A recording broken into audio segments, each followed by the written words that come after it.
Olá pessoal, seja muito bem-vindo aqui ao canal Família na Missão. Os passarinhos estão cantando, estamos aqui num fim de tarde muito gostoso e eu espero poder compartilhar esse devocional com você. A minha oração desde já é para que Deus te abençoe com a sua presença, com a sua palavra, continue abençoando a sua vida e o seu lar, tá bom? Hoje eu quero falar sobre 3 decisões proféticas que alteraram o curso da história.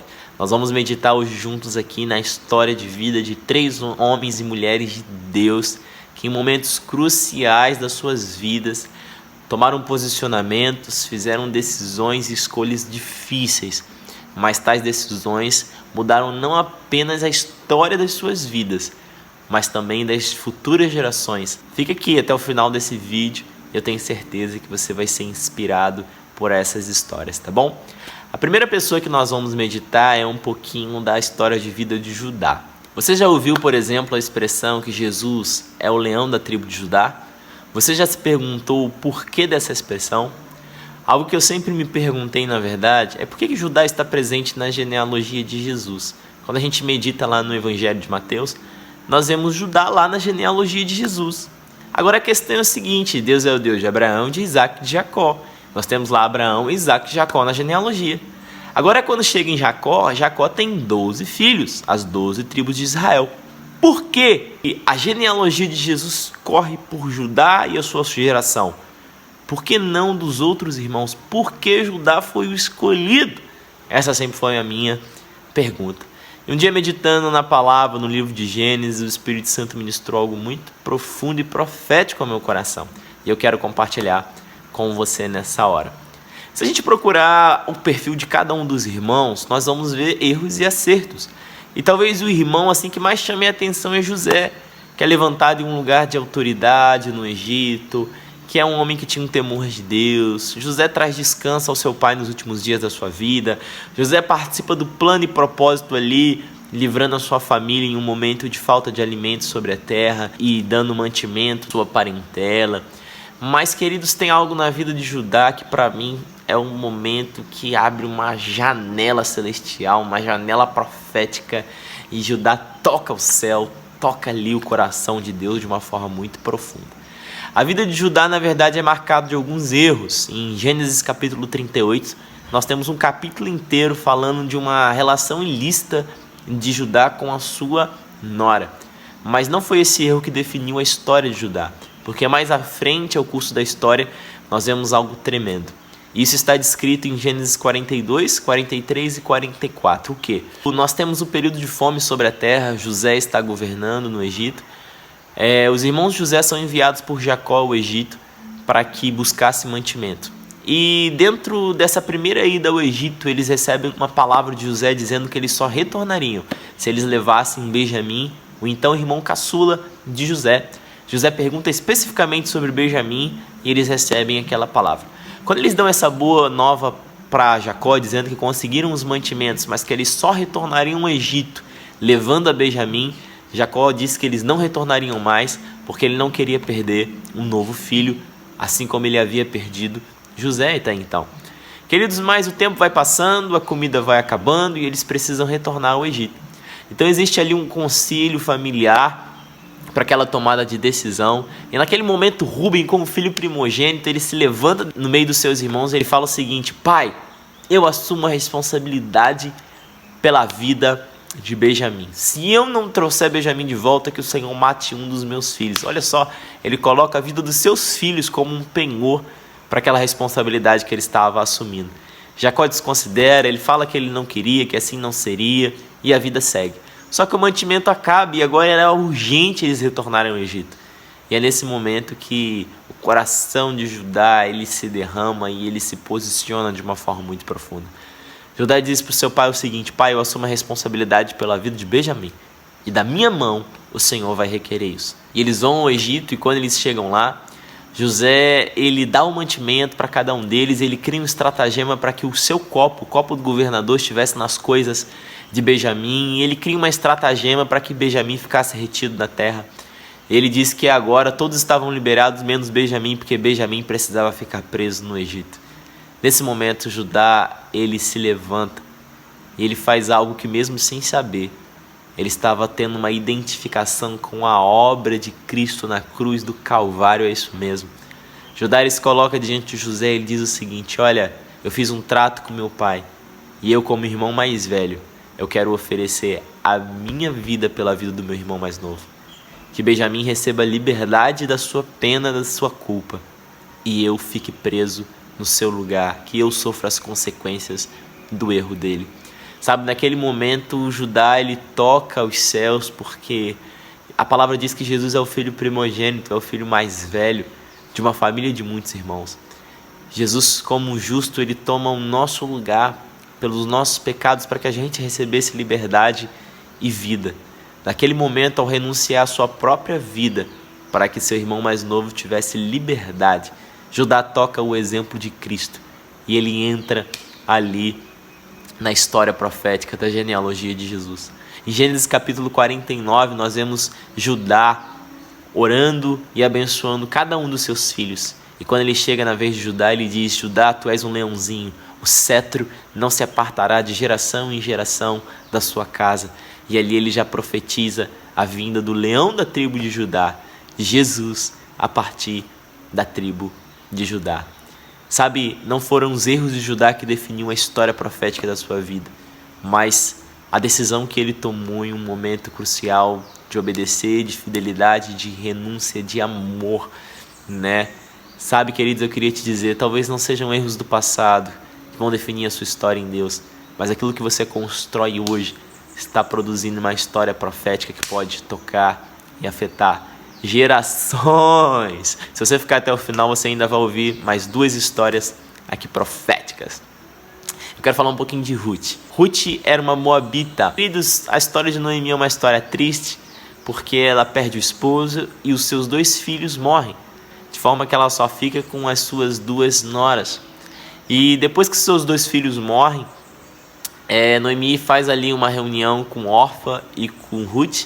Ela diz o seguinte: olha, eu não posso dar mais filho para vocês, eu estou voltando para minha terra e eu quero abençoar vocês, e eu quero despedir vocês, que vocês vão e construam a história de vocês, né, os sonhos de vocês. Só que naquele momento Orfa se despede com lágrimas nos olhos da sua sogra.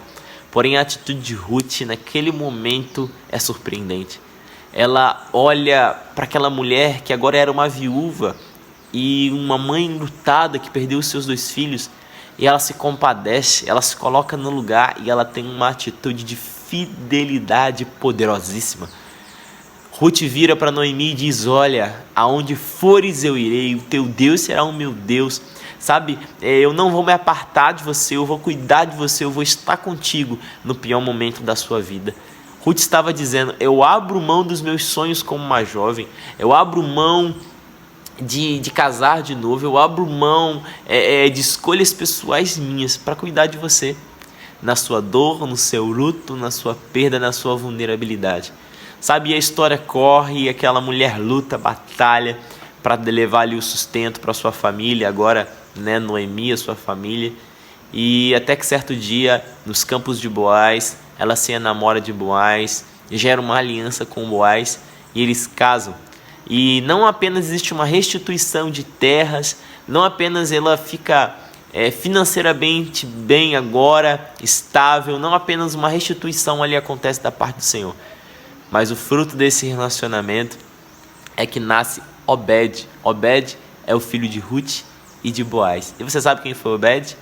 Obed foi pai de Jessé, e Jessé foi pai de Davi. O filho daquela moabita estrangeira, que nem fazia parte do povo de Israel. Sabe, o filho desse relacionamento de Ruth e Boaz é Obed, o avô do rei Davi. Ruth entra na genealogia também de Jesus. E tudo porque lá atrás ela tomou uma decisão de fidelidade a uma mulher na sua dor e no seu luto. Fidelidade é um atributo de Deus. Quando Ruth ela abre mão da sua vida, dos seus sonhos para ser fiel, ela toca a identificação de um Deus fiel que não tem sombra de variação. E ela entra na genealogia de Jesus. E aí vamos para a última história. A última história que eu quero contar aqui, de uma decisão profética que altera o curso da história, está descrito no livro de Juízes. É a última história do livro de Juízes. Está no capítulo 19, 20 e 21 de Juízes.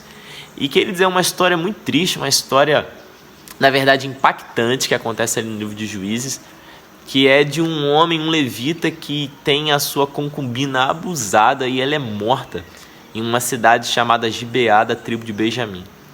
E quando aquele homem ele vê a sua concubina sendo morta e abusada, ele reparte a sua concubina em 12 partes e ele envia cada uma das partes para cada uma das tribos de Israel, meio que mostrando assim, olha, está cada um vivendo por si, as tribos estão separadas, existe morte no corpo, sabe?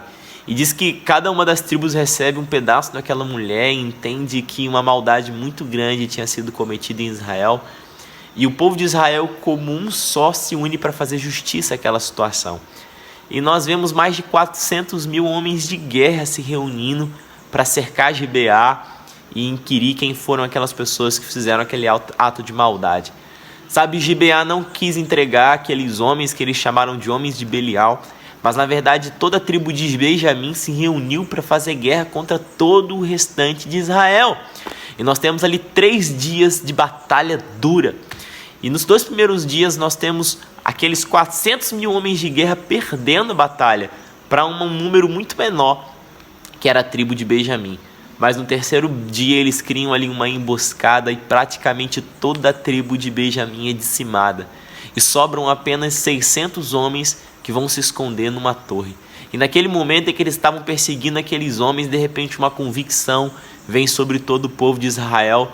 E eles veem que se eles dessem continuidade àquela peleja, uma tribo seria riscada da história de Israel. A tribo de Benjamim deixaria de existir naquele dia. E eles têm ali uma atitude de compaixão, eles têm ali um momento em que o pesar vem ao coração deles e a dor do luto daquele dia, e eles decidem desistir, da matança, e eles escolhem moças virgens para dar àqueles homens que sobraram, para que pudesse ser suscitado descendência mais uma vez e Benjamim continuasse a existir na história de Israel. E quando eu vejo essa história, sabe do que eu me lembro? Daquela atitude de compaixão, daquela decisão tomada que freia ali um ímpeto que poderia destruir toda a tribo de Benjamim, e de repente algumas vidas são preservadas e depois eles dão continuidade à história de Benjamim. Sabe o que eu me lembro?